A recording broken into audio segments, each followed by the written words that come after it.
Hi, friend, greetings from my channel again. May God bless you. Please click the bell symbol and subscribe to the channel to receive news updates.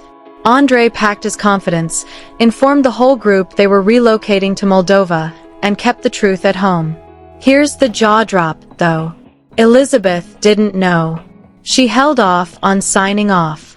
She was completely unaware that they were entering a foreign nation. A life update that ought to have included a passport stamp caught her off guard when she arrived for fireworks and finger appetizers. Your own wife is gazing around, thinking, "Wait, we're going away?" while you're standing there assuming it's a farewell supper. And boom, before you've had chance to process that cunning mic drop. The second twist. In what appears to have been a Moldovan real estate gamble, Andrei allegedly lost $75,000 of Chuck's money. Elizabeth may still not believe it happened, but it seems like she never saw it and never signed for it. It wasn't just an awkward dinner.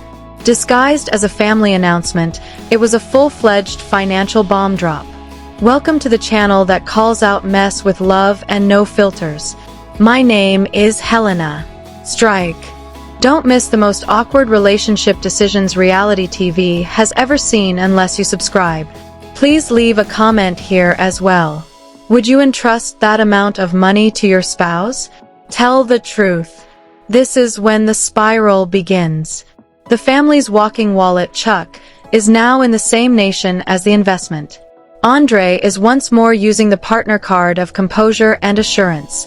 However, why are we 3 seasons into secrets and solo actions if this was truly supposed to be a family decision?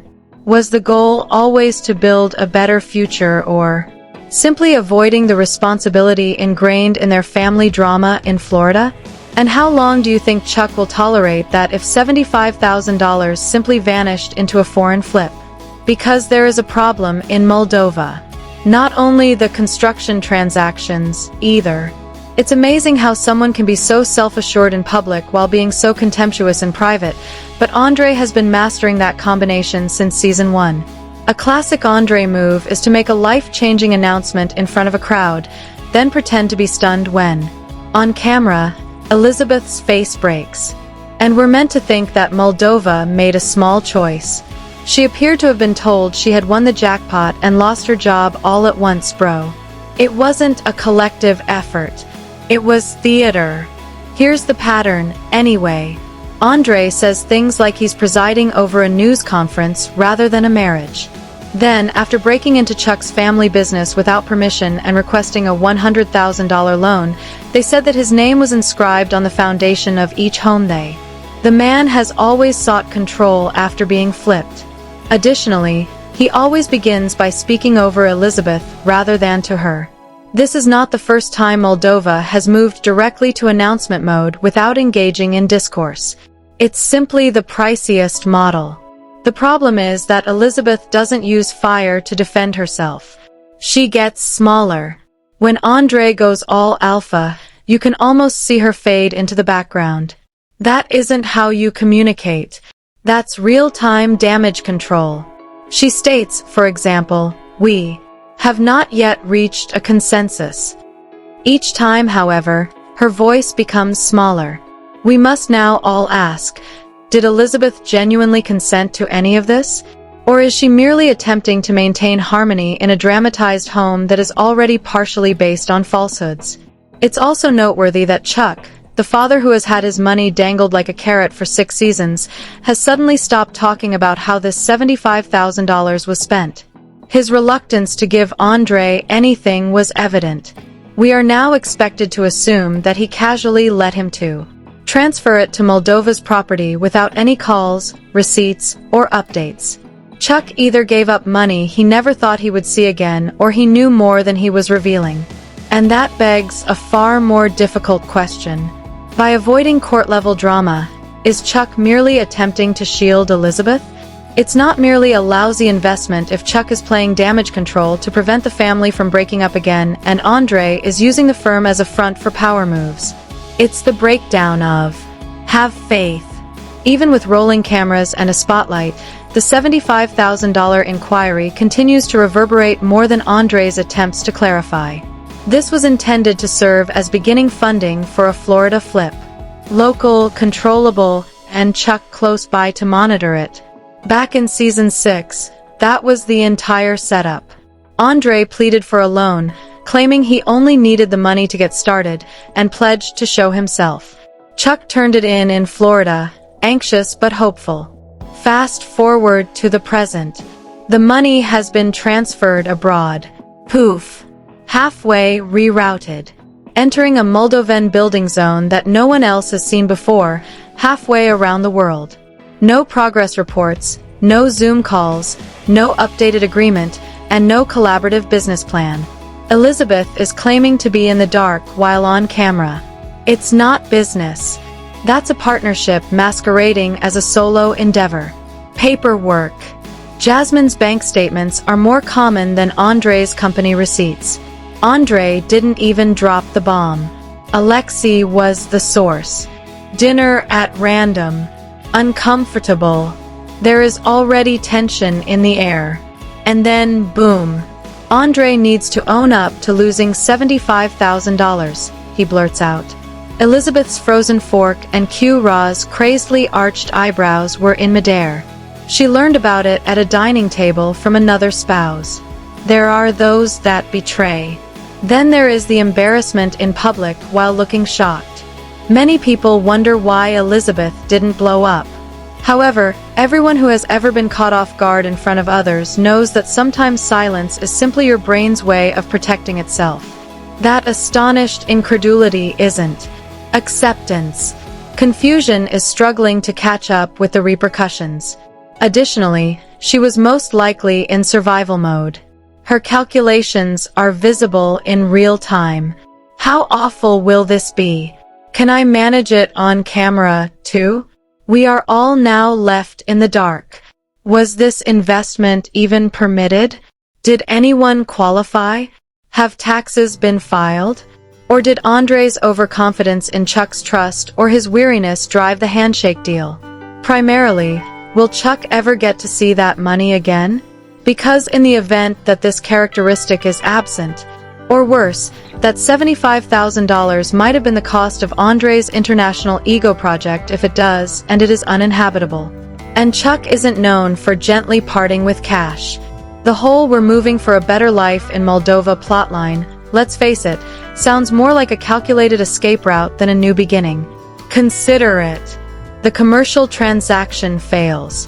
The funds disappear, the inquiries mount, and all of a sudden Andrei's fixation with returning to his native nation becomes louder.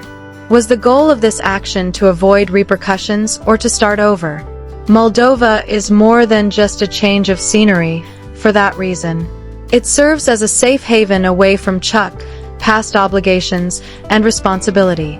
Andrei presents it as a family's wholesome return to their roots. But why does it feel less like a purposeful dream and more like a forced relocation? The house-searching saga follows. Elizabeth acting like a dishwasher, realtors grinning broadly, and dramatic walkthroughs are the pinnacle of luxury. Similar to House Hunter's Refugee Edition, they are viewing these reasonably priced Moldovan houses. All of a sudden, the primary sales pitch is, "Look how cheap it is." There was no discussion of Elizabeth's comfort, education, finances, or the practicalities of immigration. Just distractions and square footage. The worst part is still to come. All of this is happening before they have even been to the notorious property where Andrei spent that large sum of Chuck's money. It would be like buying curtains before making sure the house is still standing. As soon as Chuck touches down in Moldova, the tension starts to rise. He's not here to take in the sights. Real answers are what he seeks. Because all roads lead to one terrible question if they bet everything on one dubious real estate venture abroad. Does the property actually exist? The deflection is odorous to viewers. Furthermore, their financial difficulties are not the only issue if Elizabeth arrives to an empty lot. It's the entire marriage, pride, and trust. The most terrifying part in the entire plot isn't the property, the story, the money, or even the lie. Elizabeth's response, or lack thereof, is the issue. This woman is acting as though someone just told her that they neglected to defrost the chicken after learning that her husband transferred a $75,000 investment abroad without her permission, possibly into thin air. Quiet, collected, almost uncanny. Peace isn't that kind of emotional quiet. It's helpless. It's not maturity when Elizabeth's wonderful energy is betrayed by someone who is almost 6 feet tall. Something is going on. Harder and deeper. Perhaps it's love blindness wrapped in camera tiredness, or it may be denial or fear. However, it's not natural and it's not acceptable. Let's face it, who remains composed when they learn that their family's financial future may have been jeopardized due to a loan risk in another nation? No paperwork, no updates, no warning, just a simple oops, and we'll work it out. Trust isn't the source of that cool tone. It is a result of habit.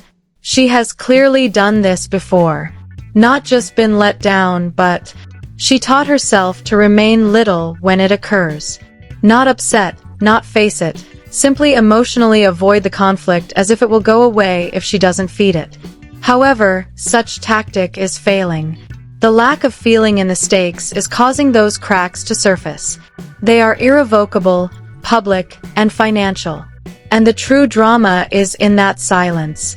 A woman shutting down while the floor collapses beneath her and acting as though everything is under control. Not screaming, not crying. Calm and numb are not the same thing. And Elizabeth may not even be aware of how far removed she is from her own voice, her own instincts, and her own right to be upset because she is so caught up in survival mode. That isn't a sign of strength. That is slow-motion self-defense.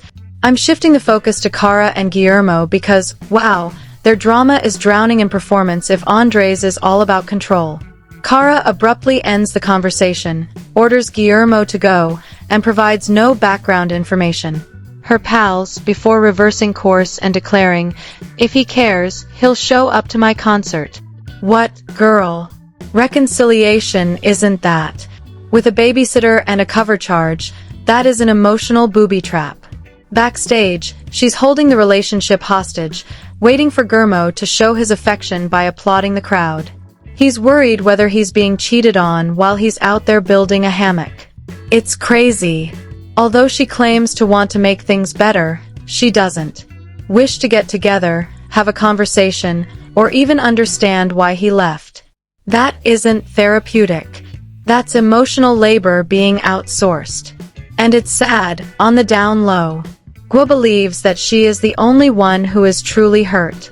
When Cara urged him to bounce, he felt violated, caught her hiding texts, and respected her personal space. Now, his entire marriage is on freeze as he watches her practice new songs.